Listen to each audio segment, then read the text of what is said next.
Hi, everybody. It is the first day of the 2011 hurricane season, and on Positively Tampa Bay today, we're taking a closer look at how long the recovery process can take realistically after a hurricane. Our Don Germais goes back to Punta Gorda, a community still in recovery 7 years after Hurricane Charley. Holy cow! Look at this! This is what happens with a Category 4 hurricane! That was what it was like at the Holiday Inn Punta Gorda as Hurricane Charley came on shore in 2004. The hotel was destroyed, its roof literally ripped off. 7 years later, How much is this going to be sticking up? None. they are still rebuilding, adding the tiki bar lost in the storm.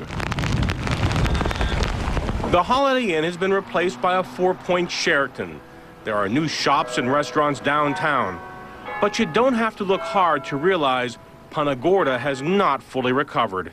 Vacant lot next door, behind it another vacant lot. Brings you back to every time you pass it, you just remember what happened that day. In the neighborhoods like the Harborview Mobile Home Park, there are also vacant lots. They used to hold homes before Charley blew them away. All these vacant lots were most of Charley. Mm-hmm. The place was full before then. Yep, and they were destroyed and or torn down, and most of them never came back. The park certainly looks better than when we visited 7 years ago, but for Maynard Hamilton, things will never be the same. I got to admit, it's not as much of an enjoyable park as it used to be. Clearly the recovery here was hindered by the recession, but the locals say much of the problem is people ran from the storm, they gave up. We had 63 employees, and probably 2 of them didn't have to move out of the area after the destruction that I know today. If we do get hit by a hurricane, Tampa Bay will recover.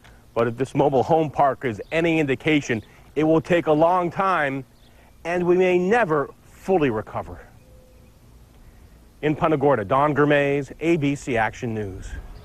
And joining us in our studios with more is Linda Carbone, president of the American Red Cross. Linda, thanks so much for coming in on a busy day. What goes through your mind when you see a story like that? You know, I'm, as the CEO for Florida's West Coast region, Punta Gorda is part of my chapter territory and part of the region. And I've talked with so many folks that were there. Really what I think of is that 24 hours before Charley hit Punta Gorda, it was scheduled to come to Tampa. We thought it was coming our way. So it sort of gives me the chills. And on the first day of hurricane season, what it really makes me say is, come on, Tampa Bay, let's get prepared.